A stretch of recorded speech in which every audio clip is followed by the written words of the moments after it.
नमस्कार, आप देख रहे हैं न्यूज मोमेंट और मैं हूं आपके साथ अक्षता मौर्य। आइए रुक करते हैं फटाफट खबरों की ओर। द्वैत का अनुपम संसार पुस्तक का हुआ विमोचन।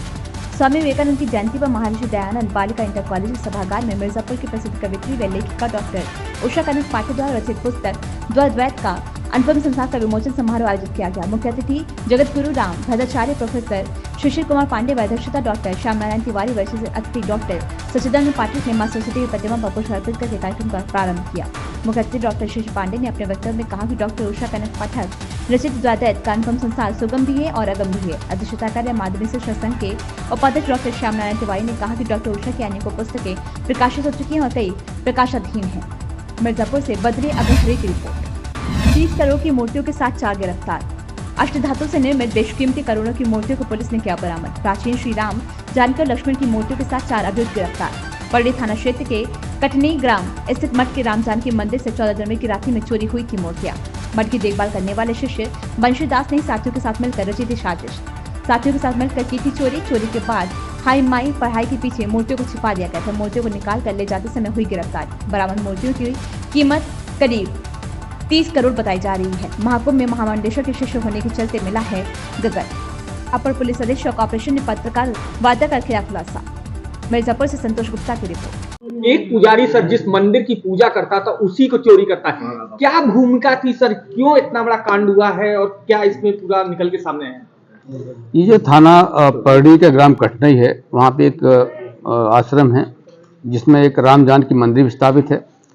वहाँ पर राम जानकी लक्ष्मण की 3 मूर्तियाँ स्थापित थीं और मकर संक्रांति के दिन तीनों मूर्तियाँ रात्रि में चोरी हो गई थी। और इस संबंध में जो आश्रम का ये मुख्य कर्ता होता है बंसी बाबा, उसके द्वारा मुकदमा पंजीकृत कराया गया था। विवेचना के दौरान इस जो तथ्य विकास में आए, जो साक्ष्य पाए गए, उससे स्पष्ट हुआ कि कहीं न कहीं बंसी बाबा का ही इसमें हाथ है। और उसी पर विवेचना करते हुए और भौतिक और इलेक्ट्रॉनिक साक्ष्य के माध्यम से ये स्पष्ट हो गया था कि ये बाबा द्वारा ही इसकी चोरी कराई गई है। उसी क्रम में आज पुलिस द्वारा तीनों बेशकीमती मूर्ति बरामद किया गया है और इस घटना में संलिप्त बाबा सहित इसके 3 साथियों को गिरफ्तार किया गया है। बाबा मौके से पूछताछ पर उसने बताया है कि जो इस मठ के महामंडलेश्वर हैं बाबा जयराम दास, उनका ये चेला है और महामंडलेश्वर ने उनको एक वादा किया था कि इस गद्दी का उत्तराधिकारी बंसी बाबा बनाएंगे। लेकिन 2 महीना पहले इसका जो कहना है बाबा का कि उनके द्वारा अपने भतीजे को ला करके और स्पष्ट कर दिया कि अब गद्दी का उत्तराधिकारी उनका भतीजा होगा।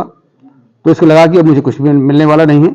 इसने योजना बनाई थी कि क्योंकि मूर्तियाँ बहुत बेशकीमती हैं और इनको चोरी करके जो भी इसमें बेच कर पैसा मिलेगा उससे अपना एक अलग मठ स्थापित करेगा और वहाँ पे रहेगा। मूर्ति की जो पूरी अनुमानित कीमत कितनी है, दूसरी वो संपत्ति कितनी है उस मठ की जिसको लेकर के ये शुरुआत हुई थी की कहानी?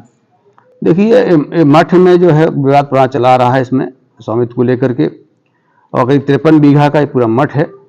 और जो मठ की कीमत है बताते हैं कि आज की डेट में करीब 50 लाख बीघा की उसकी कीमत बताई जा रही है। और जो मूर्तियाँ हमारी जो एक धातु मूर्तियाँ हैं वो करीब 30 करोड़ की कीमत बताई गई है।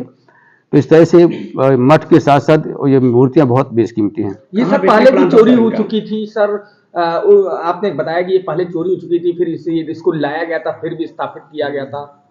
1987 में इस मंदिर में चोरी का प्रयास हुआ था और चोरी के प्रयास में जो वहाँ सेवादार थे उनकी हत्या भी हुई थी, जिसमें कुछ लोग जेल भी गए थे। और उस घटना के बाद इन बेशकीमती मूर्तियों को यहाँ से विस्थापित करके बनारस में लॉकर में रखवा दिया गया था। 2007 में बाबा ओंकारनाथ द्वारा एक मंदिर का निर्माण कराया गया, तब उसको मूर्तियों वापस लाकर इनकी प्राण प्रतिष्ठा की गई थी। कहाँ बेचने की सर इसकी तैयारी हो रही थी, क्योंकि ये 30 करोड़ रुपए है तो ये कहीं बड़े मार्केट में बेशकीमती मूर्ति है। एक जो इसमें एक मुकेश सोनी नाम का व्यक्ति है जो बाघराय प्रतापगढ़ रहने वाला है।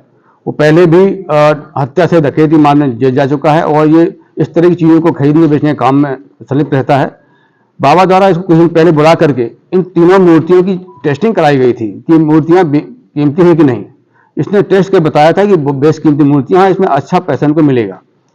और बाबा इलाहाबाद से क्या आया था, क्या गदर मिला था इनको?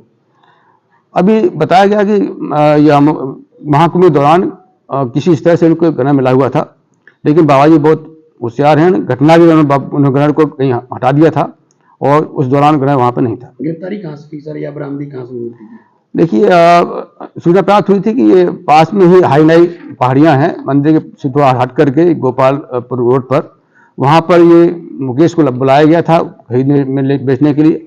उसी में सूचना प्राप्त हुई तो पुलिस द्वारा घेर कर पकड़ा गया है, वहीं से 3 मूर्तियाँ बरामद हुई।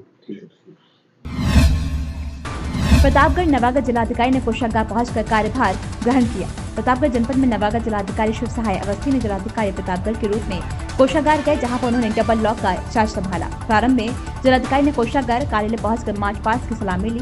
नवागढ़ जिलाधिकारी ने कलेक्ट्रेट सभागार में मीडिया बंधुओं से परिचय प्राप्त किया और बताया कि वे मूल रूप में सीतापुर रहने वाले हैं। वे वर्ष 2011 में IAS बने। उन्होंने बताया कि प्रथम पोस्टिंग बाराबंकी जनपद में ज्वाइंट मजिस्ट्रेट के पद पर कार्य किए, उसके उपरांत बरेली में मुख्य विकास अधिकारी के पद पर कार्य किया। इसके बाद जिलाधिकारी रामपुर में 1 वर्ष का कार्यकाल रहा तथा जनपद झांसी में जिलाधिकारी के पद पर कार्य करने का मौका मिला। इसके उपरांत लखनऊ में चीनी और गन्ना विकास विभाग में विशेष सचिव के रूप में 3 वर्ष का कार्यालय रहा। इसके बाद उत्तर प्रदेश सरकार के चिकित्सा, स्वास्थ्य और परिवार कल्याण विभाग में विशेष सचिव के पद पर कार्य किया। उन्होंने कहा कि शासन की योजनाओं के प्राथमिकता वाले कार्यक्रम की मॉनिटरिंग की जाएगी और कार्य गुणवत्ता को कराया जाएगा। प्रतापगढ़ से ब्यूरो चीफ ओम प्रकाश गुप्ता की रिपोर्ट। उत्तर प्रदेश में तेल खानी बोर्ड के गठन के लिए रिपोर्ट तैयार करने का निर्णय सराहनीय कदम है। उत्तर प्रदेश राज्य पिछड़ा वर्ग आयोग के अध्यक्ष आदरणीय राजेश वर्मा जी ने तेली समाज के विकास एवं उनके हितों की रक्षा के लिए राज्य तेल खानी बोर्ड के गठन के लिए रिपोर्ट तैयार करने का निर्णय लिया।